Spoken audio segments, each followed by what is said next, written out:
السلام عليكم ورحمة الله تعالى وبركاته. الحمد لله رب العالمين، والصلاة والسلام على أشرف الأنبياء والمرسلين وخاتم النبيين وعلى آله الطيبين وأصحابه الطاهرين والمؤمنين والمسلمين كلهم أجمعين. أما بعد، أعوذ بالله من الشيطان الرجيم. بسم الله الرحمن الرحيم. ومن آياته أن خلق لكم من أنفسكم أزواجا لتسكنوا إليها وجعل بينكم مودة ورحمة إن في ذلك لآيات لقوم يتفكرون. صدق الله العظيم.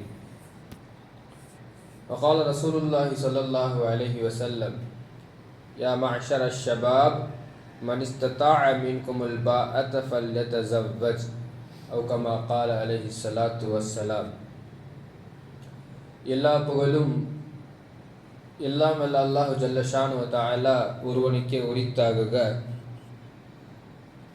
நம் உயிரினும் மேலான ஹாத்தமுன் ரசூல் முஹம்மது ஸல்லல்லாஹு அலைஹி வஸல்லம் அன்னவர்கள் மீதும் அன்னவர்களின் அடிச்சுவடை பின்பற்றி வாழ்ந்த சஹாபாக்கள், தாபிஈன்கள், தபஅ தாபிஈன்கள், அஹ்தாபுகள், சுஹதாக்கள், சாலிஹீன்கள், நாதாக்கள், பெரியோர்கள், நல்லோர்கள், வலிமார்கள், குறிப்பாக ஜும்மா என்னும் இந்த பெருநாளிலே நம் அனைவரின் மீதும் அல்லாஹ்வின் அன்பும் அருளும் என்றென்றும் நிறைவாக உண்டாவதாக. ஆமீன். அல்லாஹ்வின் கிருபையினால் ஈதுல் ஃபித்ர் பெருநாளை முடிந்து ஷவ்வால் மாதத்தினுடைய முதல் ஜும்ஆவிலே நாம் இருக்கிறோம். அல்ஹம்துலில்லாஹ். ஷவ்வால் மாதம் என்பது இஸ்லாத்தினுடைய ஒரு முக்கியமான மாதம் என்று சொல்லலாம். ஷவ்வால் மாதத்தினுடைய பல்வேறு சிறப்புகளை பார்க்கும் பொழுது முதல் விஷயமாக நமக்கு ஷவ்வால் மாதம் நினைவூட்டுவது என்னவென்றால், இன்னும் சில நாட்களிலே ஹஜ் பெருநாள் நம்மை நெருங்கப் போகிறது என்ற செய்தியை ஷவ்வால் மாதம் நமக்கு சொல்கிறது. துல்ஹஜ்ஜுக்கான ஹஜ்ஜுக்கான ஏற்பாடுக்கான வேலைகள் மற்றும் அதனுடைய நினைவுகள் அனைத்தும் இந்த ஷவ்வால் மாதத்திலிருந்தே ஆரம்பமாகிறதால் ஷவ்வால் மாதம் ஹஜ் பெருநாளுடைய நினைவு குறித்த முதல் மாதமாக இருக்கிறது. நபி ஸல்லல்லாஹு அலைஹி வஸல்லம் அவருடைய வாழ்க்கையிலே மிக முக்கியமான போர் என்று நாம் சொல்லக்கூடிய பத்ரு போர் எப்படி ரமலானிலே நடைபெற்றது மிக பிரபல்யமாக இருக்கிறதோ, அதே போன்று வரலாற்று சிறப்பு மிக்க உஹது போர் நடைபெற்றது இந்த ஷவ்வால் மாதத்திலே. மட்டுமல்ல, திருக்குர்ஆன் சொல்லக்கூடிய ஹுனைன் போர் நடைபெற்றது இந்த ஷவ்வால் மாதத்திலே. இப்படி பல்வேறு சிறப்புகளை பெற்றிருக்கக்கூடிய ஷவ்வால் மாதம் நிறைய நல்லோர்கள் பிறந்த மாதமாகவும் இருக்கிறது, அவர்களினுடைய நினைவு நாளான அந்த மாதமாகவும் இருக்கிறது. அதிலே உலகம் முழுவதும் இன்றளவுக்கு வியக்கத்தக்க ஒரு செயலை செய்த இமாம் புகாரி ரஹ்மத்துல்லாஹி அலைஹி அவர்கள் இந்த ஷவ்வால் மாதத்திலே தான் அவர்கள் பிறந்தார்கள், ஷவ்வால் மாதத்திலே அவர்கள் மறைந்தார்கள் என்பது முக்கிய வரலாறு. உலகத்திலே குர்ஆனுக்கு அடுத்து உலகம் முழுவதும் ஏற்றுக்கொள்ளப்பட்ட ஒரு கிதாப் என்றால் சஹீஹ் அல் புகாரி. அந்த சஹீஹ் அல் புகாரி கிதாபை நமக்கு தொகுத்து தந்த இமாம் புகாரி ரஹ்மத்துல்லாஹி அலைஹி, அல்லாஹு தாலா அவர்களை எப்படி கபூல் செய்திருக்கிறான் என்றால், அவர்களுடைய பெயர் இன்றைக்கு பலருக்கு தெரியாது. அவருடைய பெயர், முழு பெயர் முஹம்மது பின் இஸ்மாயில். அவருடைய பெயர் முஹம்மத், தந்தை பெயர் இஸ்மாயில். ஆனால் அந்த பெயரை தெரியாத அளவிற்கு அவர்களுடைய ஊரான புகாராவை அல்லாஹு தாலா கபூல் செய்தான், அவர்களை அல்லாஹ் கபூல் செய்தான். உலகம் முழுவதும் உள்ள அனைத்து கிதாபுகளிலே குர்ஆனுக்கு அடுத்து சிறந்த கிதாபாக சஹீஹுல் புகாரி இருக்கிறது என்றால் அல்லாஹ்வுடைய அந்த கபூலியத், அவர்கள் அந்த இஹ்லாஸான செய்த அந்த பணி. இமாம் புகாரி ரஹ்மத்துல்லாஹி அலைஹி அவர்கள் ஷவ்வால் மாதம் பிறை 1 அவர்கள் வஃபாத் ஆகிறார்கள், ஜும்மாவுடைய நன்னாளிலே. இப்படி பல்வேறு சிறப்புகளை கொண்ட வரலாற்று நினைவுகளை கொண்ட ஷவ்வால் மாதம் ஒரு முக்கிய வரலாறை சொல்கிறது. நபி ஸல்லல்லாஹு அலைஹி வஸல்லம் அவர்கள் அன்னை ஹதீஜா ரலியல்லாஹு அன்ஹா அவர்களுடன் திருமணம் செய்து அவர்களுடைய வஃபாத்திற்கு பிறகு மற்ற மனைவிகளை திருமணம் செய்தார்கள் அல்லவா? அந்த மனைவிகளிலே அன்னை ஆயிஷா ரலியல்லாஹு அன்ஹா அவர்களை திருமணம் செய்கிறார்கள் இந்த ஷவ்வாலுடைய மாதத்திலே. அன்னை ஆயிஷா ரலியல்லாஹு அன்ஹா மக்களிடத்தில் சொல்கிறார்கள். உர்வா ரலியல்லாஹு அன்ஹா அவர்கள் இந்த ஹதீஸை அறிவிக்கிறார்கள். தஸவ்வஜனி நபி ஸல்லல்லாஹு அலைஹி வஸல்லம் ஃபி ஷவ்வால் வ பனாபி ஃபி ஷவ்வால். நாயகம் ஸல்லல்லாஹு அலைஹி வஸல்லம் அவர்கள் என்னை ஷவ்வால் மாதத்திலே திருமணம் முடித்தார்கள். நாயகம் ஸல்லல்லாஹு அலைஹி வஸல்லம் அவர்கள் என்னை ஷவ்வால் மாதத்திலே என்னுடன் தாம்பத்திய வாழ்க்கையை துவங்கினார்கள். என்னை விட சிறந்த பெண் இங்கே யார் இருக்கிறார்? எனக்கு என்ன குறை ஏற்பட்டது என்று ஆயிஷா ரலியல்லாஹு அன்ஹா அவர்கள் கேட்கக்கூடிய ஒரு செய்தியை உர்வா ரலியல்லாஹு அன்ஹா அவர்கள் அறிவிக்கிறார்கள். ஏன் இப்படி ஒரு வார்த்தையை ஆயிஷா ரலியல்லாஹு அன்ஹா அவர்கள் சொல்ல வேண்டும் என்று இந்த ஹதீஸினுடைய பின்புலத்திலே நாம் பார்க்கும் பொழுது, அன்றைக்கு மதீனாவிலே அரபியர்களிடத்திலே ஒரு பழக்கம் இருந்தது, ஒரு மூட நம்பிக்கை இருந்தது. ஷவ்வாலிலே திருமணம் செய்ய மாட்டார்கள். 3 விஷயங்கள் இருக்கிறது. ஷவ்வாலிலே திருமணம் செய்ய மாட்டார்கள். அடுத்து ஹஜ்ஜு பெருநாளுடைய மாதமான துல் ஹஜ் மாதத்திலே திருமணம் செய்ய மாட்டார்கள். சுருக்கமாக சொல்ல வேண்டுமென்றால் ஈதுல் ஃபித்ர் மற்றும் ஈதுல் அல்ஹா என்று சொல்லக்கூடிய 2 பெருநாளுக்கு மத்தியிலே திருமணம், நல்ல காரியங்கள் எதையும் பெருசாக செய்ய மாட்டார்கள். அது புதியதாக ஒரு தொழிலை துவங்குவதாக இருந்தாலும் சரி, திருமணமாக இருந்தாலும் சரி, ஒரு பிரயாணியை வாங்குவதாக இருந்தாலும் சரி, நல்ல காரியங்களை இந்த 2 பெருநாட்களுக்கு மத்தியிலே அவர்கள் செய்ய மாட்டார்கள். குறிப்பாக ஷவ்வாலிலே அந்த மூட பழக்கத்தை, மூட நம்பிக்கையை உடைக்க வேண்டும். நபி ஸல்லல்லாஹு அலைஹி வஸல்லம் அவர்கள் நமக்கு வெறும் சொல்லான தலைவர் அல்ல. சில தலைவர்கள் எல்லாம் இன்றைக்கு வரை நாம் பார்க்கலாம், பிறருக்கு உபதேசம் சொல்வார்கள், தன்னுடைய வாழ்க்கையிலே பூஜ்யமாக இருக்கும். அடுத்தவர்களுக்கு உபதேசம் சொல்வது எப்பொழுதும் இலகு. சொல்லக்கூடிய தலைவராக மட்டுமல்ல, எம்பெருமானார் ஸல்லல்லாஹு அலைஹி வஸல்லம் செயலுக்குரிய தலைவராக அவர்கள் வாழ்ந்தார்கள். அதை சொன்னால் மக்களுக்கு அந்த அளவுக்கு எடுபடுமா என்று தெரியவில்லை. ரசூலுல்லாஹி ஸல்லல்லாஹு அலைஹி வஸல்லம் அவர்கள் ஆயிஷா ரலியல்லாஹு அன்ஹா அவர்களை ஷவ்வால் மாதத்திலே திருமணம் முடிக்கிறார்கள். முடிக்கும் பொழுது நிறைய பேச்சு, வேற ஏதாவது ஒரு மாசத்துல திருமணம் செய்யலாமே, போய் ஷவ்வால் மாதத்துல திருமணம் செய்கிறார்கள், அதுவும் ரசூலுல்லாஹ் செய்கிறார்களே, இப்படி நிறைய அரசல் உரசலா பேச்சுகள் போய்கொண்டே இருக்கிறது. இந்த பேச்சுகளை எல்லாம் தாண்டி எம்பெருமானார் ஸல்லல்லாஹு அலைஹி வஸல்லம் அவர்கள் ஷவ்வால் மாதத்திலே திருமணம் முடிக்கிறார்கள். அதுவும் அன்னை ஆயிஷா ரலியல்லாஹு அன்ஹா அவர்களை. அந்த நிகழ்ச்சியை தான் ஆயிஷா ரலியல்லாஹு அன்ஹா கேட்கிறார்கள். ஷவ்வால் மாதத்திலே நாயகத்தை நான் திருமணம் செய்தேன். ஷவ்வால் மாதத்திலே தான் நானும் நாயகமும் ஒன்று கூடினோம். என்னை விட சிறந்தவர்கள் யார் என்று தெரியவில்லை. எனக்கு என்ன குறை உள்ளது? ஷவ்வால் மாதத்தில் திருமணம் முடித்த குறை ஏற்படணும்ல, எனக்கு என்ன குறை இருக்கிறது என்று ஆயிஷா ரலியல்லாஹு அன்ஹா அவர்கள் கேட்கிறார்கள். ஆயிஷா ரலியல்லாஹு அன்ஹாவுடைய திருமணம் இந்த ஷவ்வால் மாதத்திலே நடைபெற்றதை ஒட்டிதான் இன்றைக்கு வரை நம்மிடத்தில் ஒரு பழக்கம் இருக்கிறது. ரமலான் முடிஞ்சதுக்கு அப்புறம் இந்த ஷவ்வால் மாதத்தில் அதிகமான திருமணங்கள் நடைபெறும். நிறைய நிக்காவுடைய பத்திரிகைகளில் நம்ம இப்போ பார்க்கலாம். ரமலானுக்கு அடுத்த மாசத்துல, இந்த மாதத்துல நம்மளுடைய வீட்டுக்கு வரும். முல்லாலி காலி ரஹ்மத்துல்லாஹி அலைஹி அவர்கள் சொல்கிறார்கள், இந்த ஹதீஸை வைத்து ஷவ்வால் மாதத்திலே திருமணம் முடிப்பது முஸ்தஹப் என்று சொல்கிறார். அன்பானவர்களே, திருக்குர்ஆன் வெறும் ஆன்மீகத்தை மட்டும் போதிக்கவில்லை. திருக்குர்ஆன் வெறும் அறிவியலை மட்டும் போதிக்கவில்லை, ஆன்மீகத்தையும் போதிக்கிறது, அறிவியலையும் போதிக்கிறது, வரலாறுகளையும் சொல்கிறது, ஹலால் ஹராமையும் சொல்கிறது. அதையெல்லாம் தாண்டி இன்னொரு செய்தியும் சொல்கிறது, குடும்பவியல். குடும்பவியலும் சொல்கிறது, ஒழுக்கத்தையும் சொல்கிறது. திருக்குர்ஆன் சொல்லாத துறை இல்லை, திருக்குர்ஆன் பேசாத தலைப்பில்லை. அப்பேற்பட்ட அந்த திருமணத்தை குறித்து, குடும்பவியலை குறித்து பல்வேறு இடங்களில் அல்லாஹ் தஆலா திருக்குர்ஆனிலே சொல்கிறார். நமக்கு தெரியும், வானத்தை படைத்ததை அல்லாஹ் அத்தாட்சி என்று சொல்கிறான். வானம் இருக்கிறது அத்தாட்சி, பூமி இருக்கிறது அத்தாட்சி, இரவும் பகலும் அல்லாஹ்வுடைய அத்தாட்சி, சூரியன் சந்திரன் அல்லாஹ்வுடைய அத்தாட்சி, உங்களுடைய நாவுகளில் மொழியக்கூடிய மொழி வேற்றுபாடு இது அத்தாட்சி. இப்படி நிறைய அத்தாட்சிகளை அல்லாஹ் தஆலா திருக்குர்ஆனிலே சொல்கிறான். அதில் சூரத்து ரூமிலே ஒரு வசனம் இப்படி வருகிறது, வமின் ஆயாத்திஹி அன் ஹலக லக்கும் மின் அன்ஃபுசிக்கும் அஸ்வாஜன். உங்களுக்கு உங்களுடைய மனைவி அத்தாட்சி, உங்களுடைய ஜோடி அத்தாட்சி. நீங்கள் நிம்மதி பெறுவதற்காக அல்லாஹ் அமைத்து கொடுத்த இந்த திருமண வாழ்க்கையை அல்லாஹ்வுடைய அத்தாட்சி என்று சொல்கிறார். அல்லாஹ்வுடைய அத்தாட்சி என்றால் அதில் ஒரு பிரம்மாண்டம் இருக்க வேண்டும் அல்லவா? இதில் அப்படி என்ன பிரம்மாண்டம் இருக்குதுன்னு பார்த்தா, அல்லாஹ்வுடைய மிகப்பெரிய குதிரத் இந்த திருமண வாழ்க்கையில் இருக்கிறது. அதுக்கு முன்னாடி மாப்பிள்ளை யாருன்னு தெரியாது, பெண் யாருன்னே தெரியாது. மாப்பிள்ளை அவருடைய குடும்பத்தோடு அவர் இருந்திருப்பார். அவருக்கு எதெல்லாம் பிடிக்குமோ அது அவருடைய தனிப்பட்ட வாழ்க்கையாக இருந்திருக்கும். பெண் தனிப்பட்ட முறையில் அவருடைய குடும்பத்துடன் இருந்திருப்பால். அவருடைய விருப்பு வெறுப்பெல்லாம் தனி. ஆனால் ஒரு திருமணம் என்ற ஒரு அல்லாஹ்வுடைய குதிரத் அத்தாட்சி நிகழ்ந்ததற்கு பிறகு மாப்பிள்ளையுடைய விருப்பு வெறுப்பு எல்லாம் பெண்ணுக்கும் விருப்பு வெறுப்பாக மாறும். பெண்ணுக்கு எதெல்லாம் பிடிக்கிறதோ அதெல்லாம் ஆணுக்கும் மாறும். இந்த இரண்டு குடும்பங்கள் ஒன்றிணைவார்கள். இது வேற எந்த விஷயத்தினாலும் ஒன்று சேர முடியாது.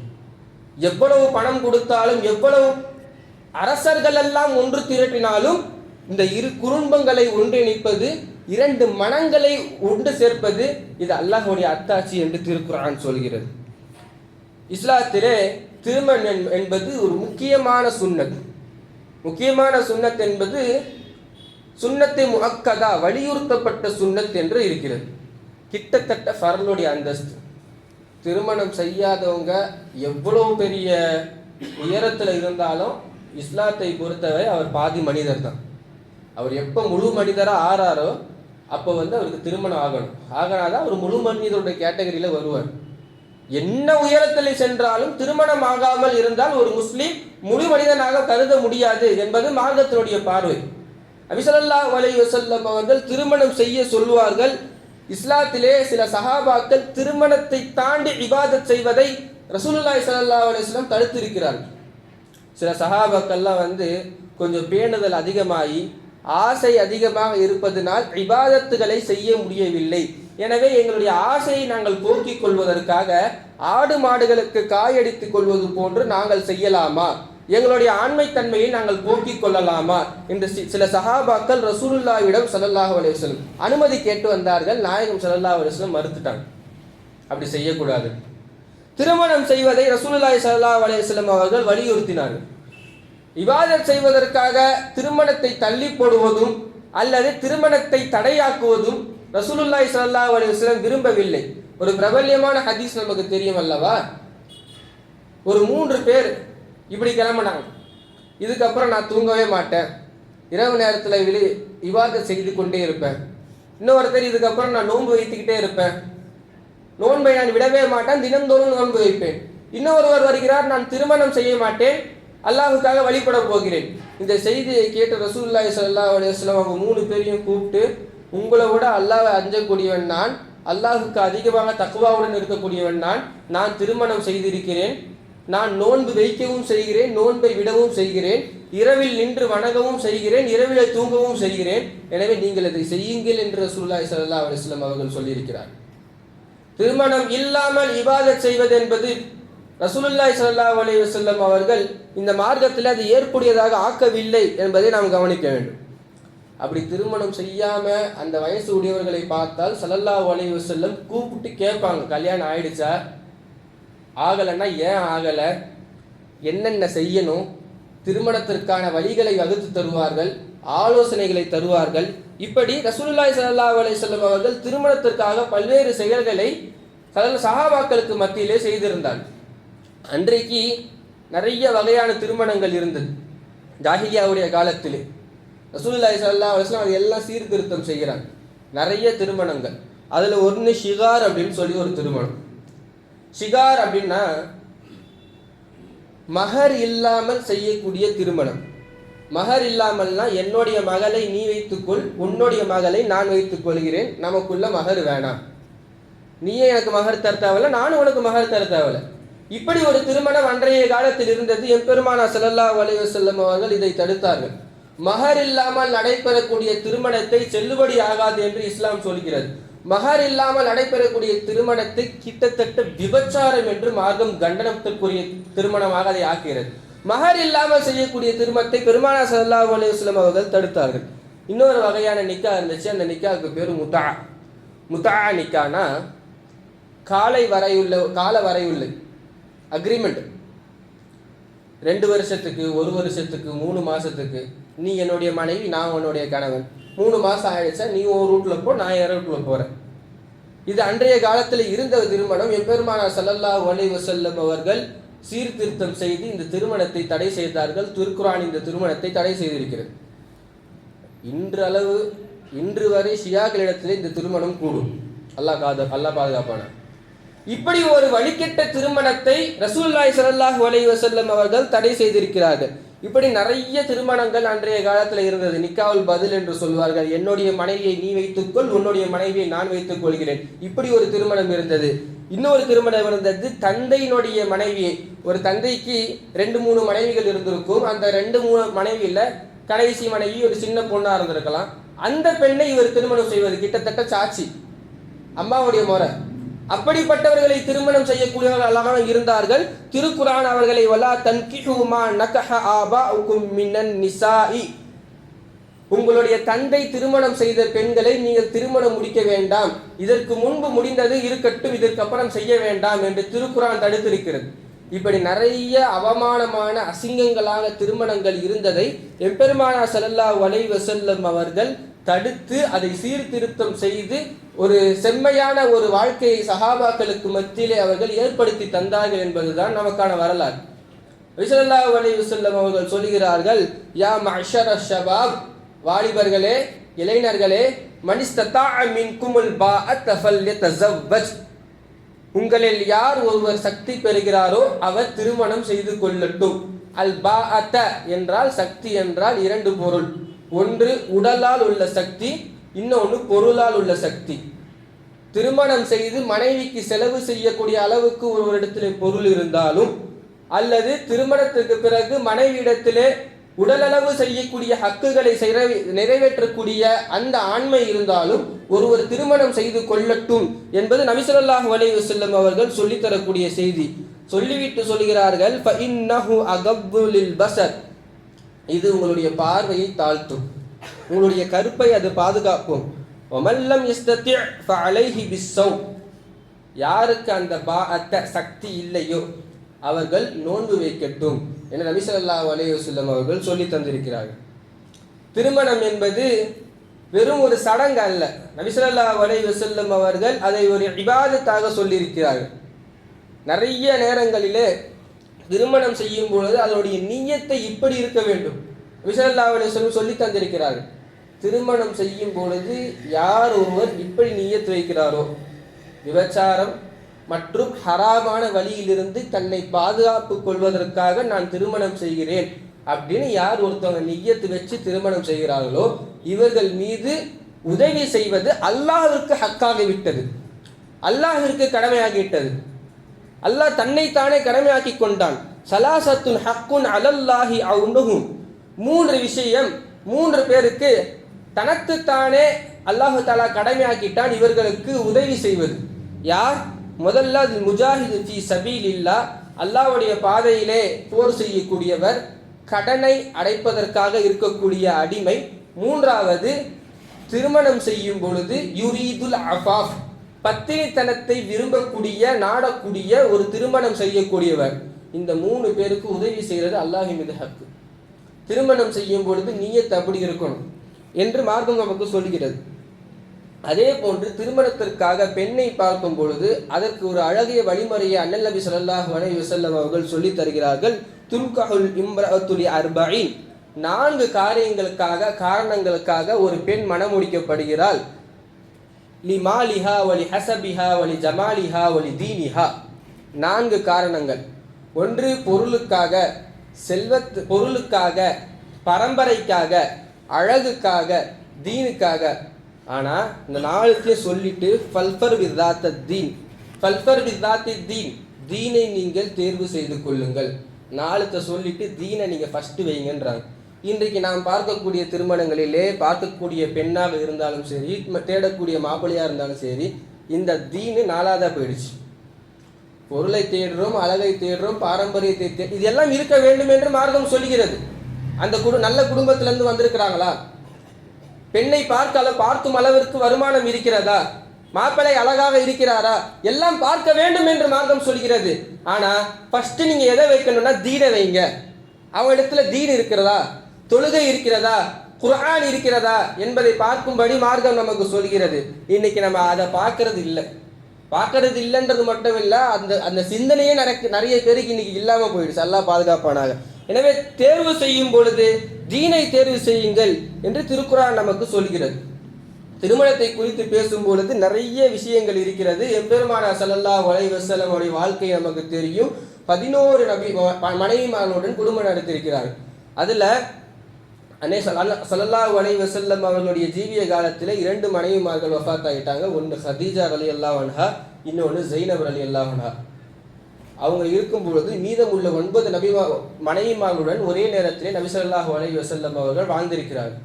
இந்த 11 மனைவிமார்களுடைய வாழ்க்கையை நம்ம பார்த்தாலும் சரி, எந்த திருமணத்திலும் சரி, பெண் வீட்டு சாப்பாடுன்றது இல்லை. இது மார்க்கம் சொல்லக்கூடியது. பெண் வீட்டு சாப்பாடு என்பது எந்த திருமணத்திலும் நபி ஸல்லல்லாஹு அலைஹி வஸல்லம் அவர்கள் வைத்ததில்லை. சஹாபாக்கள் காலத்தில் அப்படி ஒரு பழக்கமும் இல்லை. அதுக்கு பிறகு வந்த சாலிஹீன்களுடைய வாழ்காலத்தையும் இப்படி ஒரு பழக்கம் இல்லை. இன்றைக்கு அது சர்வசாதாரணமாக ஆகிவிட்டது. திருமணம் என்றாலே 4 விஷயங்கள் தான் இருக்கிறது. ஒன்று மஹர் தொகை, அது ஆண் கொடுக்க வேண்டும். 2வது ஈஜாப் கபூல், ஈஜாப் சம்மதம் சொல்லணும், கபூல் அதுக்கு ஒப்பந்தம் சொல்லணும், சரி ஏற்றுக்கொண்டேன். 4வது வலிமா. இந்த 4 எதுல இருக்கிறதோ இதற்கு பேர் தான் திருமணம். நபி ஸல்லல்லாஹு அலைஹி வஸல்லம் அவர்கள் வலிமா கொடுத்ததாக தான் ஹதீஸில் இருக்கிறது தவிர எந்த திருமணத்திலும் பெண் வீட்டிலிருந்து பொருளை வாங்கியதாகவும் திருமணம் இல்லை, வரலாறு இல்லை. பெண் வீட்டு சாப்பாடை குறித்தும் எந்த வரலாறும் இல்லை. இன்றைக்கு இது சர்வசாதாரணமாக ஆகிவிட்டது. நாங்கள் ஒரு 100 பேர் வரோம், நாங்கள் ஒரு 1000 பேர் வரோம், நாங்கள் ஒரு 500 பேர் வரோம், அவங்க நீங்கள் பார்த்து நல்லபடியாக பார்த்துக்கிட்டா போதும். இப்படி சொல்லக்கூடியது கிட்டத்தட்ட வரதட்சணையுடைய அடிப்படையிலே தான் வருகிறது என்று மார்க்கம் சொல்கிறது. எனவே பெண் வீட்டு சாப்பாடு என்பது இஸ்லாத்திலே இல்லை என்பதை கவனிக்கணும். திருமணத்தை குறித்து நிறைய செய்திகள் சொல்லப்பட வேண்டிய இந்த வரிசையிலே இன்றைக்கு நடைபெறக்கூடிய திருமணங்களிலே ஏற்படக்கூடிய மிகப்பெரிய பிரச்சனை என்னன்னா ஆடம்பர திருமணம். வசதி இருக்குதோ இல்லையோ, இன்னைக்கு கேட்டகரி எப்படி ஆயிடுச்சுன்னா நிலைமைகள், வசதி இருக்குதோ இல்லையோ கடனை வாங்கியாச்சு நல்ல வசதியாக திருமணம் செஞ்சிடணும், 4 பேர் பார்க்குற மாதிரி கிராண்டாக செஞ்சிடணும். நபி ஸல்லல்லாஹு அலைஹி வஸல்லம் சொல்கிறார்கள், இன்ன அலமன் நிகாஹி பரக்கத்தன் ஐஸரஹு முஹ்னத்தன்.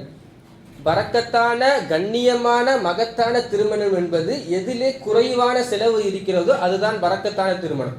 ஒருவருக்கு பரக்கத்தான திருமணம் வேண்டும் என்றால், பரக்கத்தான வாழ்க்கை வேண்டும் என்றால் என்ன சொல்றாங்கன்னா செலவுகள் குறைவாக இருக்கணும். இன்னைக்கு நடைபெறக்கூடிய திருமணத்தை நம்ம பார்க்கும்போது வெறும் நிச்சயதார்த்தத்தில் நடைபெறக்கூடிய அந்த செலவை வச்சு நிறைய திருமணங்களை நாம் நடத்திடலாம். 1-2 அல்ல, ஒரு 5-6 திருமணத்தை வெறும் நிச்சயதார்த்தத்தினுடைய செலவுகளே நடைபெறலாம்.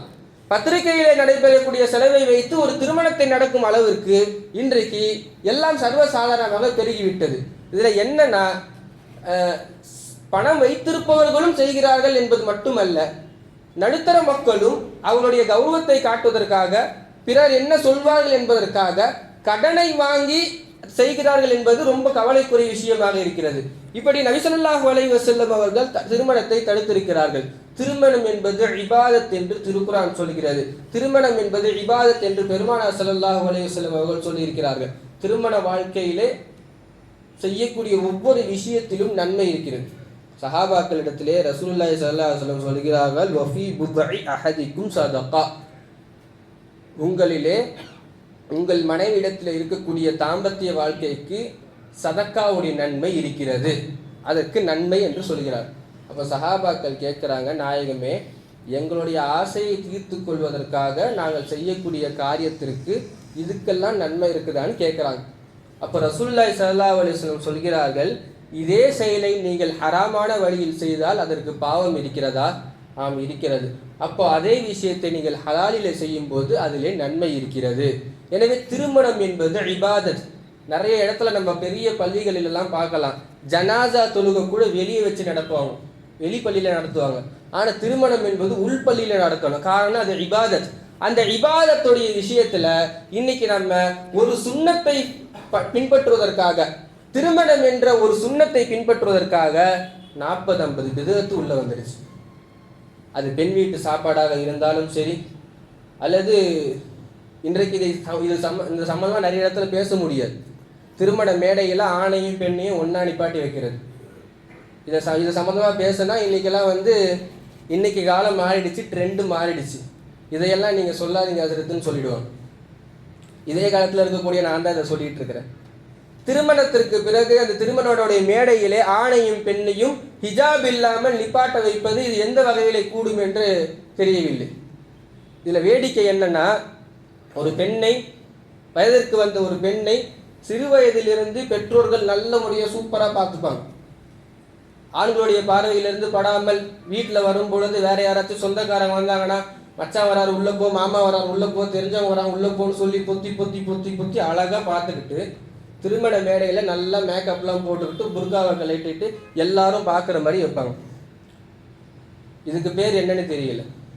நம்ம பெரிய பெரிய மாலில் போகும்பொழுது அல்லது பெரிய கடைகளில் போகும்பொழுது அவங்க வியாபாரத்திற்காக வைக்கக்கூடிய பொருளை தான் மாட்டிக்கிட்டு எல்லாரும் பாருங்கன்னு வைப்பாங்க.